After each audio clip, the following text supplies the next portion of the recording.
Ladies and gentlemen, we just wrapped up the fastest NCAA championships in history on both the men's and the women's side. And in 10th position, we have the men's 200 medley relay. Tight contests all around, and there are so many amazing swims that didn't even make this top 10 list. There's some honorable mentions, but we have Leon Marchand right there, splits a 22-2 on the breaststroke. If that wasn't enough, we had some 19-point splits on the butterfly, and the whole field would seem like was going 18s on the freestyle, but that is NC State dropping a 120.67. That is a new U.S. Open and NCAA record. In 9th, we have the women's 100 backstroke, which was a monster because we have some studs. Look at all these big names in the field, and we have an even balance of men's and women's in this top 10. So let me know what you guys think down below in the comments. Who did I miss? I know there were so many amazing races. Can only touch on 10 of them here in this specific video. Dang, out in a 23.0. Now, back in the day, if you could go under 50 seconds, that was a really big deal for the women's 100 backstroke.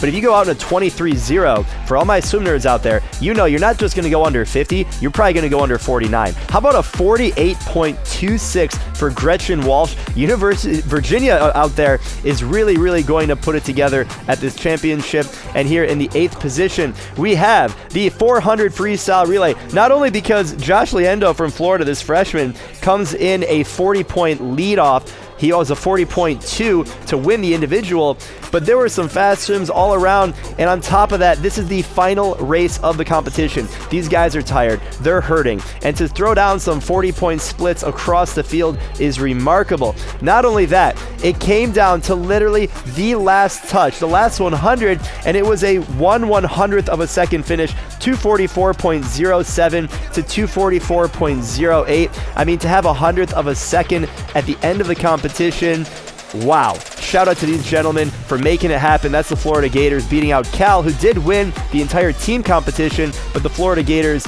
are pretty pumped up about that, as they should be.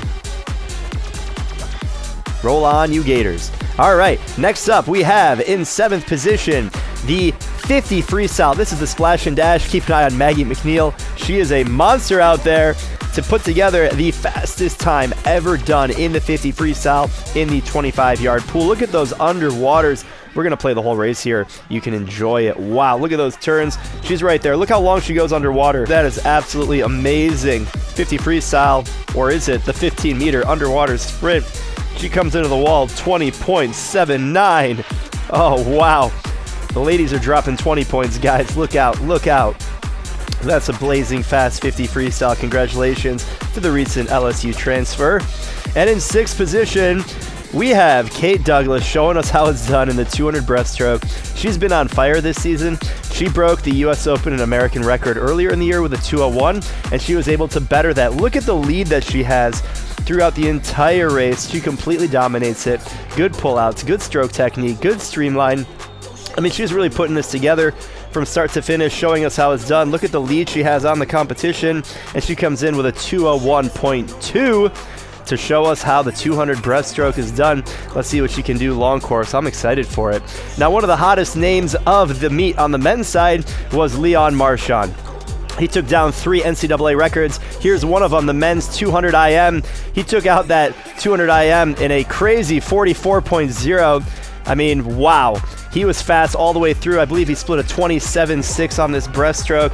And what's remarkable is this is a 200 IM, and he has clear separation from the field on every single 50. I mean, look at the margin he won by.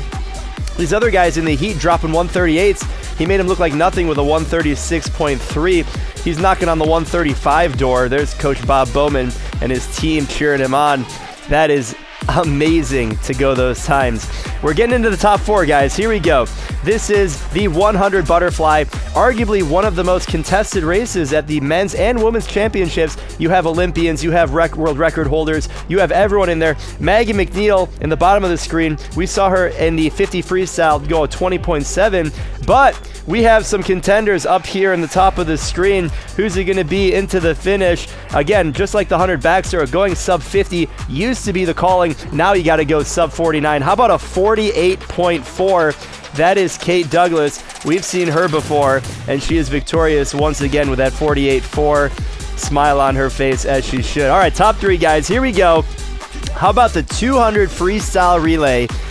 This is the splash and dash. All these guys are going so fast. Now, the prior NCAA record was from 2009, Auburn, 114.0. And these guys from the University of Florida, Florida Gators, to be able to come in and smash a record that is so legendary, so iconic from Auburn, 113.3, that's an average of like 18-point low across the field. That is blazing fast. If we didn't have enough Kate Douglas, here she is again.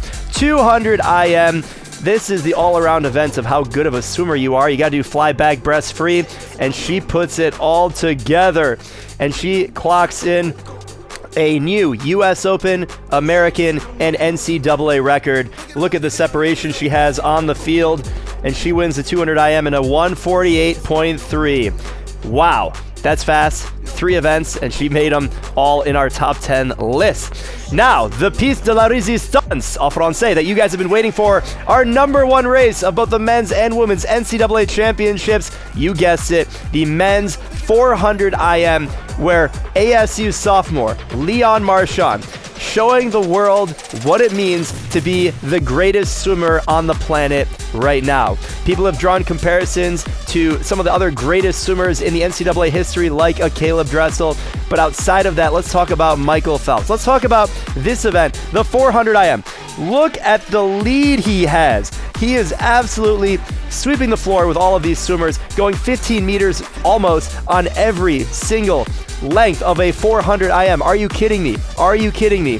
He comes in at a 139.3 at the 200 mark. All of her splits are ridiculous, and he is faster than the next fastest human by 5 full seconds. And for that reason, he deserves to be the #1 of our top 10 performances of the NCAAs. Look at the lead he has. He's swimming on his own. I mean, yes, some of the other races were very, very impressive. Again, let me know what I missed down below in the comments. This is just my top 10 performances. I have 5 guys, 5 girl performances in here, and I really think that this one stands on its own. He won by almost a freaking pool length at the NCAA championships. I mean, he took off multiple seconds off his own time, and his own time is already faster than everyone else. This is what over 6 seconds looks like at the NCAAs. It is absolutely spectacular. Congratulations. And it's been an amazing season to watch. I can't wait to see what these guys do long course. Let's cheer them on. We're actually doing something very special at ASU. It's been 2 years for me, and I'm just grateful for that, for my teammates, being in this team and being coached by those guys. I want to say merci beaucoup. Very well done, Leon. Congratulations.